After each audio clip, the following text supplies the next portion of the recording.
Can't wait to look at the Sony event. The Sony event. The Sony event. The Sony event.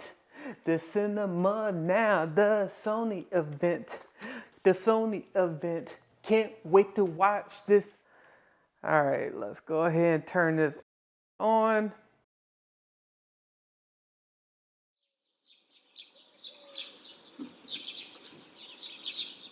A few moments later. We hope that whatever your cinema needs are, we've delivered the perfect product for you. This is a load of What's going on, everyone, and welcome back to the channel. I'm Max, and I'm here to talk about Sony announcement for 2025 TVs. Now, if you like that intro, hit that like and subscribe button. I greatly appreciate it. Let's go ahead and talk about the TVs. Look, I'm going to be the first one to say that I love Sony TVs, and I think Sony has done a tremendous job. But looking at their TV lineup for 2025, I wasn't impressed.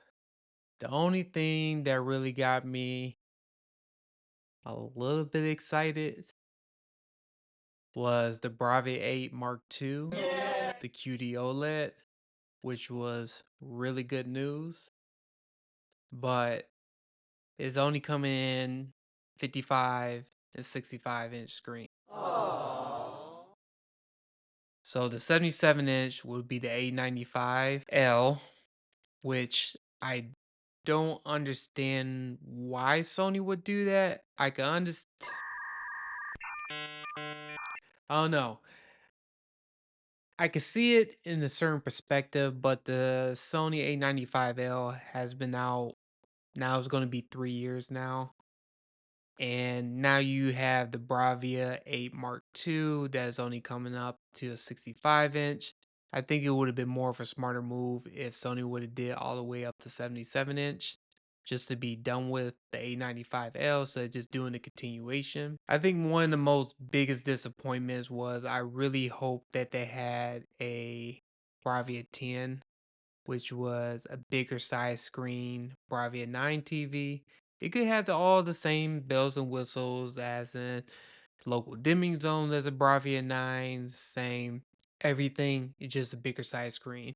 The only thing that we got that is going to be in a 98-inch is the Bravia 5, which, I mean, let's just face it, I'm not too excited about the Bravia 5. And then we had the Bravia 2 Mark II. And I don't even think we even got that TV last year, from my understanding. So I don't understand where the naming convention came from the Bravia 2 Mark II. I don't know what Sony was thinking on that one. And then we had a continuation of the Bravia 7.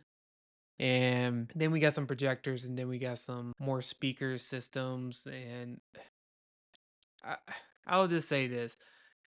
I wish they would have went into more detail, or they could have went up more detail about the new RGB mini LED TV that's supposed to be coming out in 2026.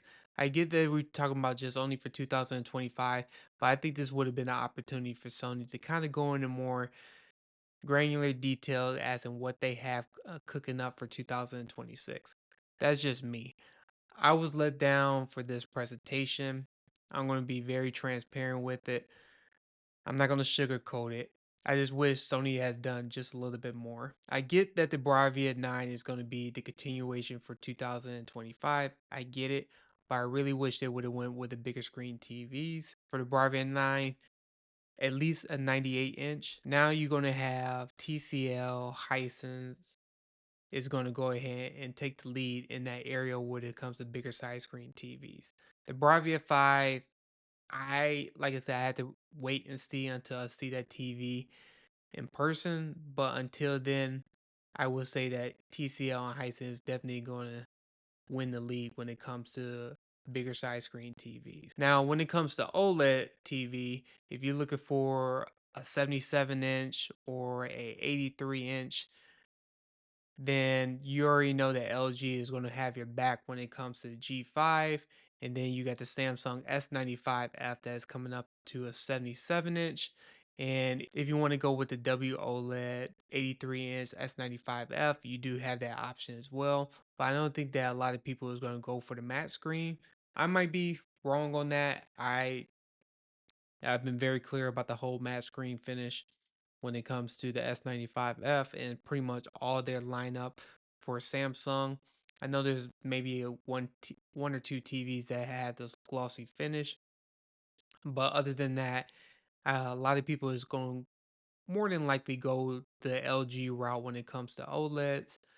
Maybe if you're in the market for a 55 and 65 inch, then those are kind of like discussions that Bravia 8 Mark II may be a great option, depending on what they're gonna price that TV at, because that's supposed to be the successor on the A95L. But we just have to wait and see. I know there's been some potential reviews already talking about the potential of that TV, but we just have to wait and see until Sony release the price of. But other than that, let me know in the comments what everyone's thoughts are about Sony announcement. I know I'm 2 days late on this one. I had to take my time before I just go on a Sony rant in my video. So I wanted to absorb all the information, try to understand what was really going on, understand the reasons why Sony went this route. But at the same time, too, you can see the other competitors when it comes to LG, Samsung, TCL, and Hisense. They're going to take a lot more market share this year in 2025. I understand that Sony is trying to be safe when it comes to their TVs for this year and trying to wait for the next generation in 2026 with the RGB mini LED TV. But guess what? Hisense is already coming out with their RGB mini LED TVs this year. So let me know in the comments your thoughts are. What do you think about the presentation? If you could do me a favor by hitting that like and subscribe button, I greatly appreciate it. Until next time, I see everyone in the next video. Take care. Bye. Sony, what the?